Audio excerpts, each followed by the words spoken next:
Salut les confinés! Chapitre 3,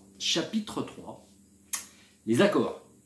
Alors les accords, c'est quelque chose de très important dont on va beaucoup se servir et à plus forte raison, nous, les bassistes, dans notre rôle dans la musique et dans ce qu'on est censé faire sonner et accompagner, c'est vraiment quelque chose qu'il faut qu'on comprenne bien et qu'on maîtrise bien, entre autres choses. Alors déjà, quand on a affaire à un accord, voilà, quel qu'il soit, il y a deux possibilités. Soit il va être mineur, soit il va être majeur. Basta.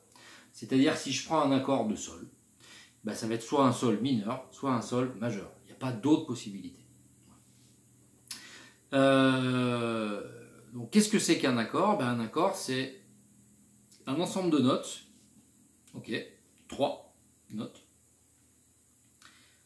Et cet ensemble de notes, ces 3 notes, forment ce qu'on appelle un accord. Donc, dans ces chacune de ces notes a une fonction en fait.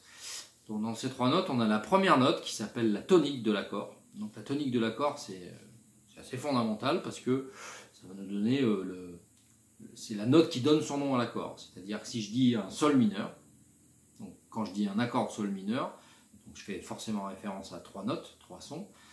Mais vu que j'ai dit sol mineur, la tonique de sol mineur, c'est la note sol. Donc déjà, si je veux jouer sol mineur, juste sa tonique, et ben je vais jouer un sol. Voilà. Deuxième intervalle qui va permettre de constituer cet accord, la tierce. La tierce de l'accord, donc c'est-à-dire que je pars de ma tonique, et puis je compte 1, 2, 3, puis j'ai la tierce. Donc comme on l'a vu tout à l'heure dans le chapitre des intervalles, j'ai deux types de tierces. J'ai la tierce mineure ou la tierce majeure. Bon, c'est pas très compliqué à comprendre. Si je joue une tierce mineure, mon accord est mineur. Donc si j'ai un ton et demi entre ma tonique et ma tierce, j'ai une tierce mineure, donc j'ai un accord mineur.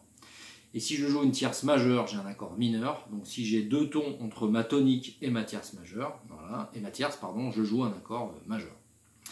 Voilà. Troisième intervalle qui constitue l'accord, la quinte juste.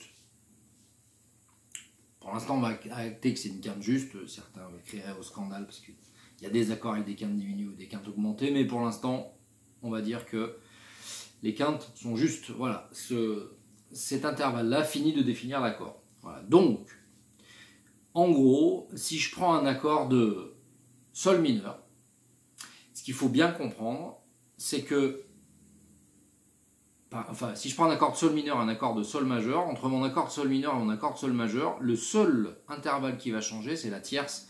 C'est-à-dire que dans sol mineur, je vais avoir un sol qui est la tonique et un ré qui est la quinte, voilà, et un si bémol qui est la tierce mineure. Et dans sol majeur, je vais avoir un sol qui est la tonique, un ré qui est la quinte, pareil que sol mineur, et un si qui est la tierce majeure. Parce qu'entre sol et si, j'ai deux tons, c'est donc une tierce majeure. Et entre sol et si bémol, j'ai un ton et demi, donc une tierce mineure, donc j'ai un accord mineur. Voilà pour cette explication.